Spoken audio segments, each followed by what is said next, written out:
Trump, that would be me, is a television star with The Apprentice to promote him. You're fired. You're fired. you're fired. And whatever he's selling. And turn the name Trump into the highest quality brand. Trump seems to be selling and building a lot. The Trump International Hotel and Tower in Soho is the site of my latest development. That's downtown New York City. There was also northern Mexico. Escape to a place that is close to home, yet a world away. Just 10 miles from the U.S. border, Trump is offering 5-star luxury to people who didn't think they could ever afford it. Big windows, great fixtures, beautiful kitchens. I said, oh my God, that's amazing. Let's do it. Sandra Sapol of suburban San Diego was immediately interested in the Trump Ocean Resort in Baja, Mexico. A big reason? It didn't have a Southern California price tag. We don't make that kind of money where we're driving around in a Ferrari or Lamborghini. We're pretty regular, normal people. So, you know, Trump Ocean Baja Resort. We met this lady who showed us brochures of what it's going to look like, and they're going to have a spa, and it's going to have a pool, and it's going to have a tennis court. It looked so beautiful. Beautiful. And Sapol thought a great investment because she thought she was buying from a man with the Midas touch. Whatever Donald Trump touches turns fantastically gold. This is the purchase agreement. Sapol and her husband signed their purchase agreement in December of 2006. 12/8/06. We picked an actual room with an actual plan. Here's the purchase price of our condo, $418,900. That's how much the condo was. What they could afford. Here's a confirmation of deposit. The letter confirms that we're in receipt of a total deposit of $125,000.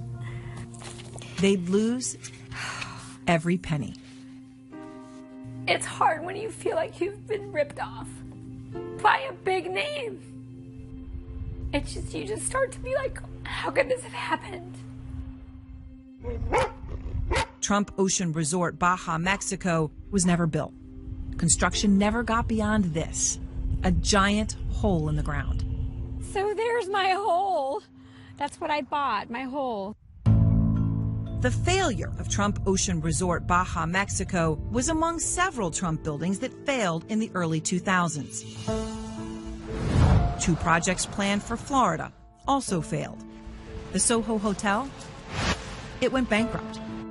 So did buildings in Panama and Toronto.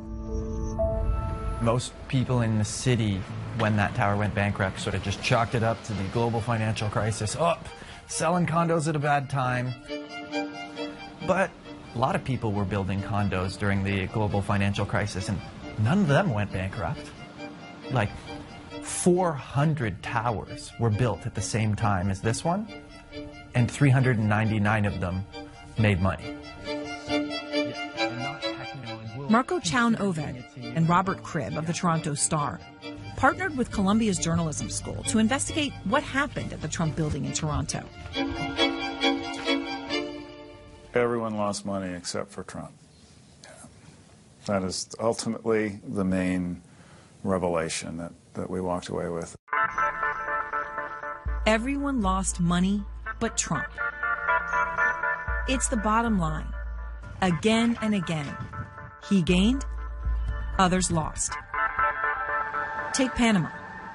How much did he make? He made, from what we can tell, piecing together fragments of financial information from different places, including the Panamanian Securities Office, probably between $30 million and $55 million, even though this was a project that went bankrupt, remember.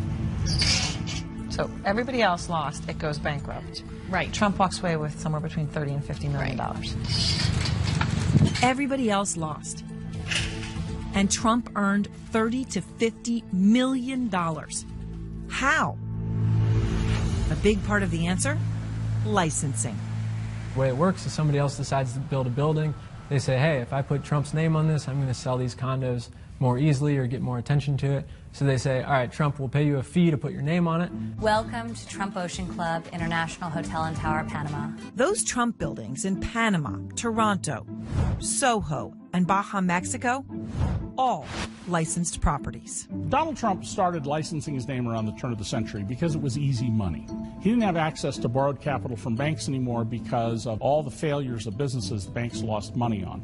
And here was an opportunity to sign your name and get paid up front. So who made deals with Trump? And what were the terms? That's where things begin to get fuzzy. From WNYC Studios and ProPublica, this is Trump, Inc. Journalists at WNYC Radio and ProPublica have been investigating Trump businesses for more than a year. Trump Inc. is a podcast and reporting project to try to uncover the secrets of the Trump family business. Secrets, because the Trump Organization fights to keep business details private. Case in point. You know, the only one that cares about my tax returns are the reporters, okay? The president's battle over his tax returns. And no lawyer would tell you to release your tax returns while you're under order. If the Trump Organization was a public company, there would be years of detailed information available. That doesn't exist. In fact, the only financial documents Trump has released publicly are the basic financial forms required of all presidential candidates. The financial disclosures give you a broad but incomplete outline of Trump's business empire. Incomplete.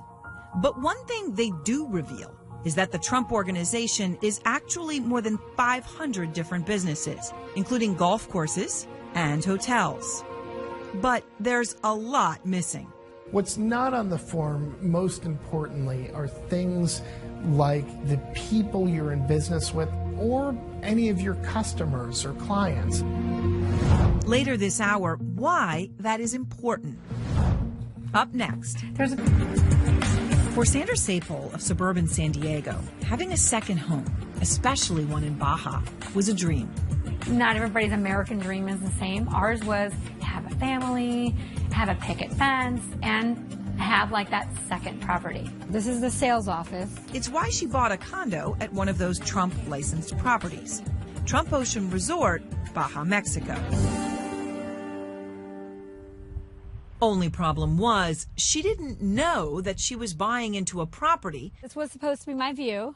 That had licensed the Trump name. These are the rest of this project. I own a franchise. I totally know the word licensor, licensee, but I had never heard it from the mouth or mouths of anybody representing Trump Baja Resort. Never. Look at this letter from the project's developer to buyers in August 2007. One of the two signatures at the bottom, Donald J. Trump. Official brochures also made it seem as if he was a developer. Developed by one of the most respected names in real estate, Donald J. Trump.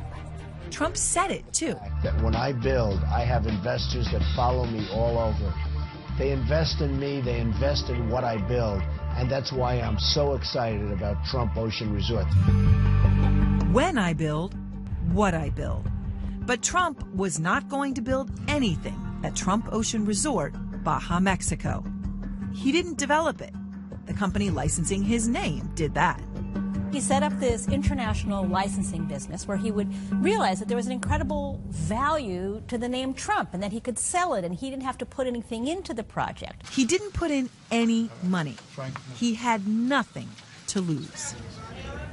He would go to places with his family, with his children, Don Jr. and Ivanka, and then eventually Eric, and they would make these representations that this is a Trump project. We're putting something in. Often, what they put in were themselves. Ivanka got up on stage and talked about how she, purchased one of the units and that she'll be frequently visiting. She kind of mingled her way to our area and she said, well, if you ever need to borrow sugar, come knock on my door. Like the fact that we're isolated and that Sapol thought Ivanka was there as a future owner. She didn't know the appearance was required by this licensing contract. Donald J. Trump Jr. and or Ivanka Trump shall make one publicity visit. It helped send the message that the world's best-known real estate developer was developing. Now, in each case, it would be a little different, but they would convey to people that were thinking of putting up their money that it was a Trump development. It wasn't. Time after time, he lied or misled about his role. Baja. Hawaii, where in a 2007 letter to the Wall Street Journal, Trump wrote, "This building is largely owned by me and being developed by me." False. Tampa, where he told a local paper in 2005 that he had a substantial stake in a planned Trump building there. False. And Fort Lauderdale. You solemnly swear or affirm to tell the truth, the whole truth, and nothing but the truth, so help you God? I do. This is Trump's 2013 deposition in a case where plaintiffs allege Trump misled them about his role in the Fort Lauderdale development. Listen to Trump himself. You weren't actually developing that project, correct? That is correct. Yet a Trump biography on this Trump website read, Mr. Trump is also developing the super luxurious Trump International Hotel and Tower, Fort Lauderdale. So you would disagree certainly with that sentence being in development? Well, the word developing, it doesn't mean that we're the developer. There were multiple lawsuits in Fort Lauderdale. Most were settled. The terms are secret. In the two suits that went to trial, jurors were shown the prospectus, which identified the developer as someone other than Donald Trump. Trump won. The Trumps didn't require these developments to be successful to earn money. It's because Trump got a fixed fee from the developer, who licensed his name, plus millions more as the condo sales were completed, even if the building went bankrupt. When they failed, which they frequently did, the Trumps would make money and then they would say, oh, we weren't the developers. We were never the developer of this project, and that was made clear. We were just the licensors. We are not responsible for your losses. And there were big losses. Deposits lost and no buildings completed in Baja, Fort Lauderdale, and Tampa. Bankruptcy in Panama, Toronto, and Soho. And in those bankrupt buildings, more allegations of deception. Buyers felt the Trumps duped them by exaggerating sales figures to close a deal. Take Toronto. The best way to make a sale is to convince someone that they're buying the last ticket, right? In 2007, Trump told the Toronto Star the building was 70% sold. In 2009, his daughter told CBS it was nearly full. We have projects all over the world that are incredibly successful and that are virtually sold out. So from Hawaii to Toronto to Istanbul. Bankruptcy papers filed for the Toronto property years later told a very different story. Years after it opened, they still had 3/4 of the units that had never been sold, just sitting empty. The Trump Organization did not respond to requests for comment from the Toronto Star or CNN. The Trump Soho is a very, very special building. Similar story in Soho. In June 2008, Ivanka Trump told reporters that 60% of the units there had sold. Court documents later showed the real number was closer to 15%. There were emails between the younger generation of Trumps, Ivanka and Don Jr., and the brokers that acknowledged that they realized that the building was not 60% sold, but they went ahead and said it anyway. So they lied. So they lied about how many units were sold. When buyers discovered the sales claims had been grossly exaggerated, they sued. A lot of people ask me, well, isn't that just New York real estate?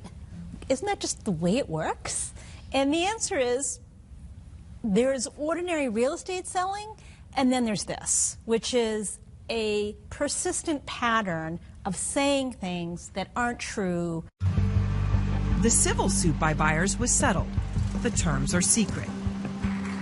The Trumps have said they did nothing wrong. 3 blocks east, another one. It's sort of the Republican power center in Washington. The president's Washington, D.C. hotel. From the beginning, the Trumps made clear it was open for business.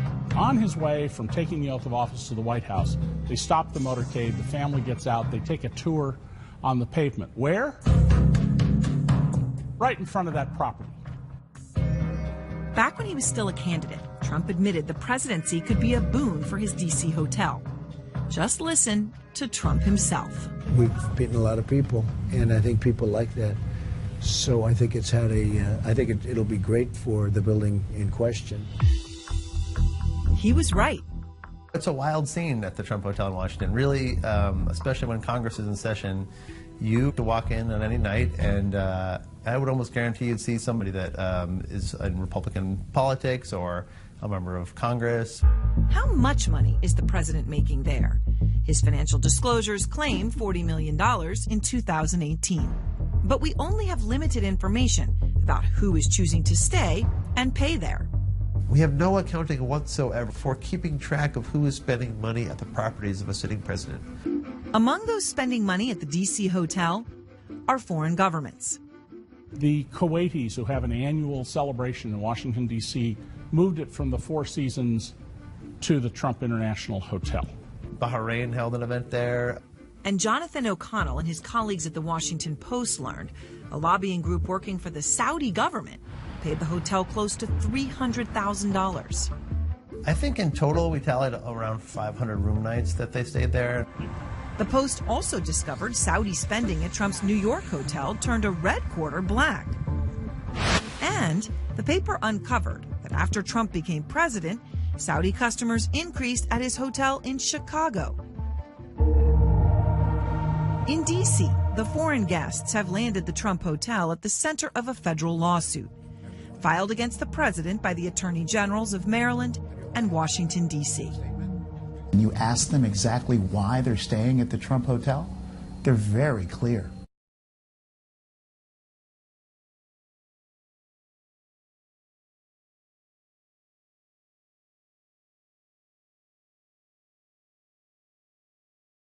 Their country's best interest. Honor, that's the word they use? Yes, they're here to curry favor. It's a violation of the Constitution for a president to receive presents or profits from foreign governments while in office.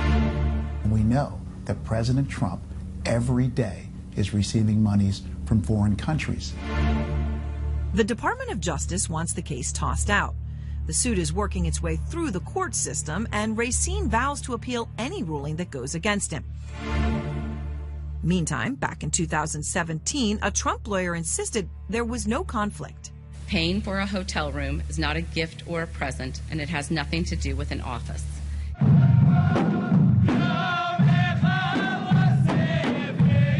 But it isn't that simple, and the question remains, are people who are trying to curry favors getting them from the President of the United States?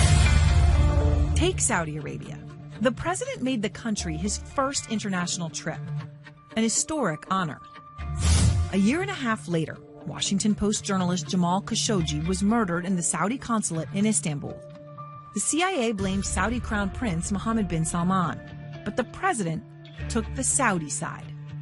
I hate the crime. I hate what's done. I hate the cover-up.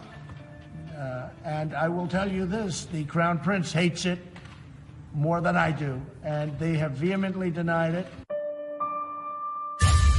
Now, there are many reasons the president may be hesitant to anger the Saudi government, but we have increasing cause to be concerned that the president's financial interests may be influencing government policy.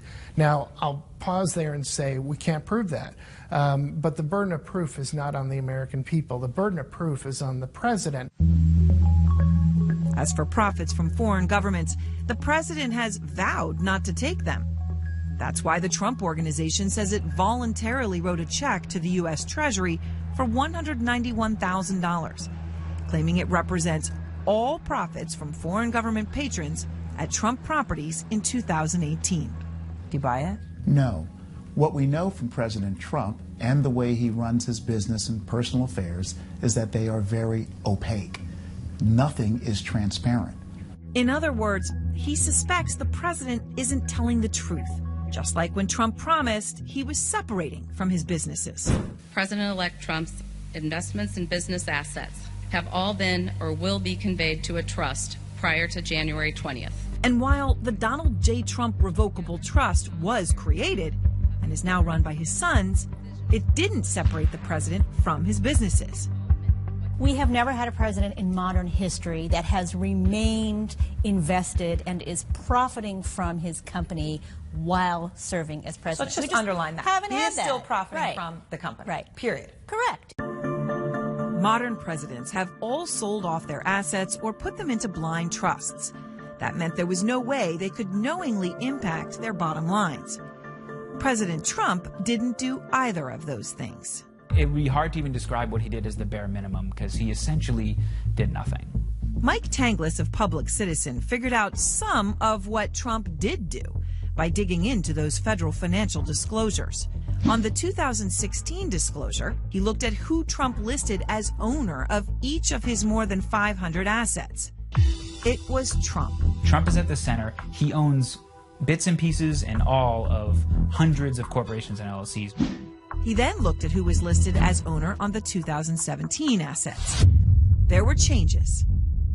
What he did was he took all of these ownership stakes and transferred them to 6 different corporations and LLCs. So on paper here, Trump can point to his 2017 disclosure and say, I'm no longer listed as an owner, right? And he'd be right on paper. But not in reality, because Tanglis traced all 6 entities back to the president's trust, which is made to benefit him.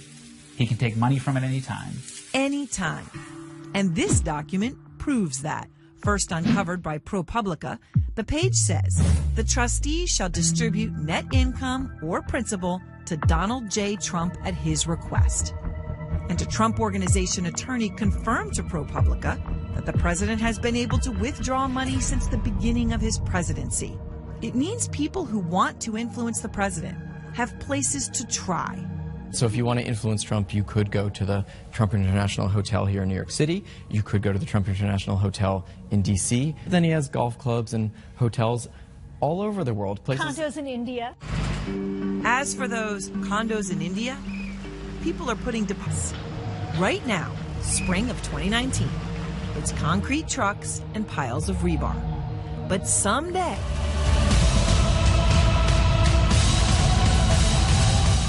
maybe twin glass towers in the sky overlooking suburban New Delhi, India. India is the biggest country for President Trump's businesses outside the United States. There's 5 active projects in India right now. 5, all licensing deals. 4 are actively selling condos, including this project in Kolkata. It's promising unprecedented amenities in a poor city run by the Communist Party until a few years ago. And this project in Mumbai, where elevators roll up and down a building being sold as ultra-luxurious. Right now, anybody can pay tens of thousands of dollars. Maybe these are people that want to buy really nice condos, or maybe they're people that want to influence the president. All we know is a few dozen names that have come up of people who've actually taken out mortgages on the apartments. Last year, the president's son, who has the same name as the president, Donald Trump, met with some of these buyers who are buying these condos. There were full-page ads advertising that if you put down a down payment of about $39,000 on an apartment, you could also meet Donald Trump Jr. and have dinner with him. I mean, it raised a whole host of concerns about the ethics of this kind of marketing move. You know, and Don Jr. kept saying, you know, this is what real estate developers do. Yes, but this is a real estate business being run by the President of the United States' family. Journalist Anjali Kamat spent more than a year investigating Trump projects in India. And what she found is deeply concerning. India, particularly when it comes to real estate, has this reputation for being very corrupt. Which Don Jr. appeared to acknowledge at a conference there. Are some sections of Indian industry willing to bend rules when it suits them? Well, listen, I think there's an entrepreneurial spirit here that is,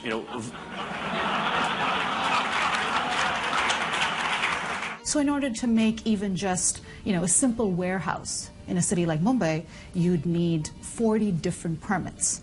And each step, what helps facilitate the process, what moves it along, to get it to move a little bit faster so you're not waiting years, is a bribe. Every other country goes into these places and they do what they have to do. But paying bribes in foreign countries can be a violation of the Foreign Corrupt Practices Act, or FCPA. The law makes it a crime in the United States for American businesses to knowingly pay bribes to foreign government officials. Not only is Trump on record against it, it's a horrible law and it should be changed. He's specifically against it in India. It's fine for India to prosecute, but for this country to prosecute because something took place in India is outrageous. Government reforms have cut back on corruption in India, but consider this context. Two of the Trump Organization's largest partners in India have been under investigation for money laundering by different agencies of the Indian government. Both investigations stalled after Trump became president. It could be because Donald Trump, who was their business partner, is suddenly now president of the United States, or it could be something internal within India. Both these partners have close ties to the ruling BJP, the Bharatiya Janata Party. As someone who knows the FCPA, you've done a lot of cases related. Does that cause concern? It would cause concern if you have a relationship with what you would call a politically exposed person, someone who's in government. You want to make sure, where did they get this money? A Trump Organization lawyer told the Washington Post that any blemishes on Trump Org's Indian partners are not reflective of the portfolio as a whole. And the allegations against the Indian partners aren't connected to business done with Trump. But India isn't the only place where Trump is involved with partners with ties to foreign governments. Conditions in Russia led to a need for a lot of Russians to be able to get their money out of the country and park it somewhere. He traveled for years with Felix Sater, a convicted felon. Russian-born felon. Felix Sater had an office in Trump Tower and was instrumental to the Trump Organization effort when the Trumps were trying to build a tower in Moscow. And he's the man who suggested Trump offer Russian President Vladimir Putin a $50 million penthouse in the building, which could be illegal under the FCPA. So if you're going to try to get Vladimir Putin into the penthouse of a tower that you want to build in Moscow, that could be a major violation. If you're doing that in order to obtain a business advantage. And then there is Azerbaijan, the former Soviet republic with a booming oil and gas industry post-independence. The bulk of that money is flowing into the pockets of just 5 or 6 oligarchs, and then a handful of former Soviet officials. It was a licensing deal made with the son and brother of Azerbaijan's then transportation minister, according to The New Yorker. A contractor there told the magazine contractors were often paid in cash.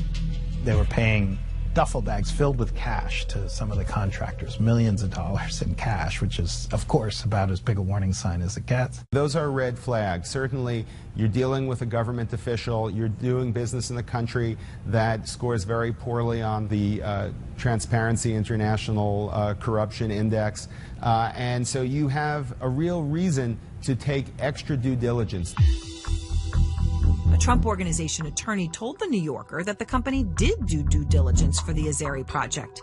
And Donald Trump was the king dealmaker. Whoever can't hack it gets fired. And the king maker. John. Yes! Off screen, thousands answered ads like these, hoping to learn Trump's secrets. One was named Beth Wood. The Apprentice was on, and we've been, seeing him be held up and touted as this amazing real estate person. So I thought, hey, it's a free seminar. I'm going to go across town and see what he has to say. So The Apprentice influenced you in the sense that image that was portrayed. Absolutely. Beth Wood spent 20 years in IT as a systems analyst. You have a graduate degree. In 2010, she was newly retired and studying real estate for a second career. That first time, what was the pitch?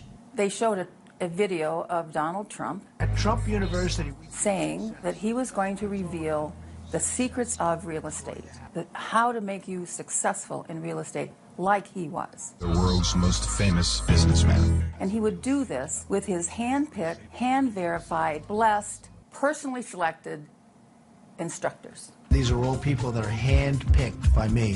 That wasn't true. And it would eventually come out as lawsuits were filed. In deposition, he said, no, I might have looked at a few resumes, but he had nothing to do with picking these people. But in the spring of 2010, Beth Wood didn't know that. I stood 3 deep at this counter of people and signed up on the Trump form, which said, Trump University, and here's the quick start class. Nearly $1,500. Paid in full by credit card. Credit card. Then came the Gold Elite membership plan, nearly $35,000, also on a credit card. The Gold Elite membership plan was supposed to be Trump's fabulous personal mentoring of your real estate career. Put proven Donald Trump secrets to work for you. All it was a marketing scheme. People were signing up for this with no real means to pay for it. It's estimated that Trump University brought in about $40 million, and Trump got around $5 million. It was pretty good money for Trump. It was pretty good. But eventually, there were multiple lawsuits, and it ended up a big money loser for Trump. So when they come to settle, I say, I'm not going to settle. And the problem with settlers, when you settle, everybody sues you. After he won the election, he settled for $25 million. We got back around $35,000. But that's just a quarter of what Wood says she lost. $70,000 on seminars and webinars, and another $80,000 on rental properties recommended by her Trump University mentor. I hold Donald J. Trump personally responsible for this scam. How has your life changed because of Trump University? Completely. We are now renting. We'd like to buy a house. We got approved for a house, but the down payment and the monthly payments are going to be too much for us when we retire. My husband's 70. He'd like to retire someday. At the same time students like Beth Wood were getting soaked, Donald Trump was busy selling, well, everything he could. He licensed his name for the dress shirts and ties that used to sell in Macy's, bottled water, blankets, games. There was even a personalized vitamin kit complete with urine test. And of course, the steaks.